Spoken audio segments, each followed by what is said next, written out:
It can be hard to get enough protein every day, but if you are trying to lose fat and you're dieting, there's a couple reasons why you want to make sure you're getting enough protein every day. The first one is because it's going to curb your hunger. And the second one is because the protein is muscle sparing.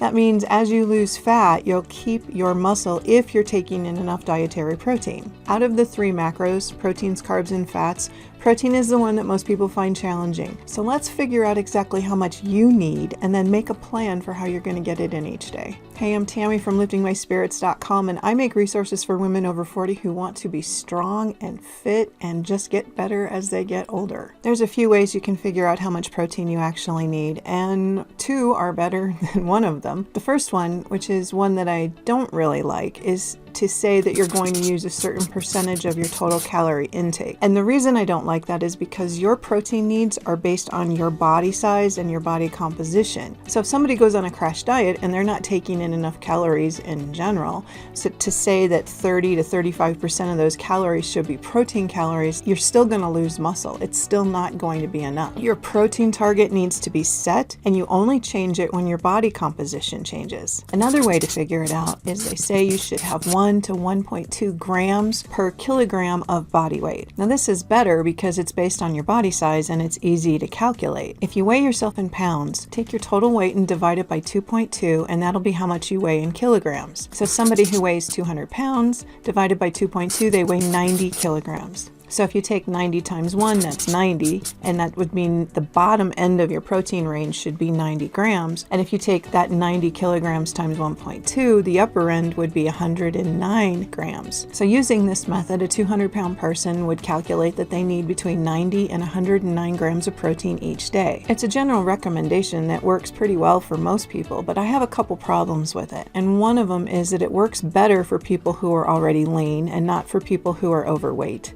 And I also think that the numbers that you get using this could be on the low end for women who are in their 40s, 50s, and 60s who work out. The method that I prefer dials it in a little bit better because it's based on the person's lean body mass. So if I'm going to figure this out for somebody, I ask them to find their body fat percentage first. It's easier to do that now than it used to be because we have these bathroom scales that'll give us our body fat percentage, and you may even have access to a little gadget like this where you can find your body fat percentage. And once you know your body fat percentage, you just need to do a little calculation to figure out what your lean body mass weight is. And then we want to do 1 gram of protein per pound of lean body mass. So let's go back to the example of a person who weighs 200 pounds. So let's say she calculated her body fat to be 40%. That means if she's 40% body fat, that means she is 60% lean.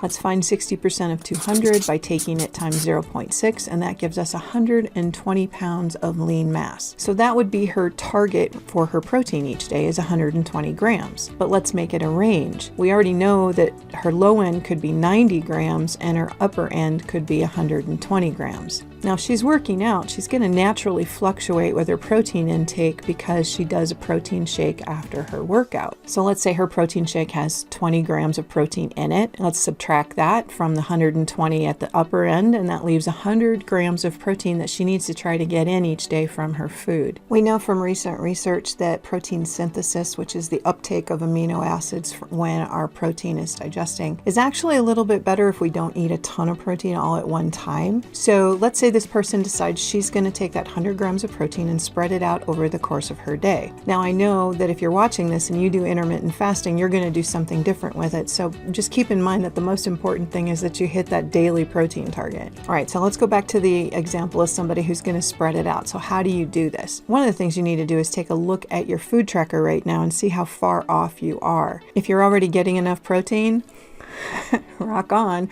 But if you're a little bit shy, then you have to add some protein foods to each of your meals. So make a list of your favorite protein foods and then play around with the portion sizes until you get the right amount that you need. So to give you an idea, I've come up with a list of some common protein foods and how much of each you'd have to have in order to get 20 to 25 grams of protein in a single serving. If you use whole large eggs, you would need 4. If you use large egg whites, you need 6 to 7. If you use a chicken breast that's skinless and cooked, you want 2.5 to 3 ounces of that. Salmon that's cooked, you you want 3.5 to 4 ounces of that. Tofu that's cooked, you want 6 to 7.5 ounces of that. Lentils that are cooked, you want 1 to 1.5 cups. Chickpeas would be 2 cups. Greek yogurt that's plain, non-fat, 7 to 9 ounces. And if you're hardcore and you want to do broccoli, you're going to need 8 to 9 cups. If you're using a protein shake to supplement your protein intake, read the label so you know how many scoops you need or what part of the scoop you need. And really, for a lot of folks, it's just a matter of maybe adding a protein shake during the day, and that brings them up to the amount that they need to have.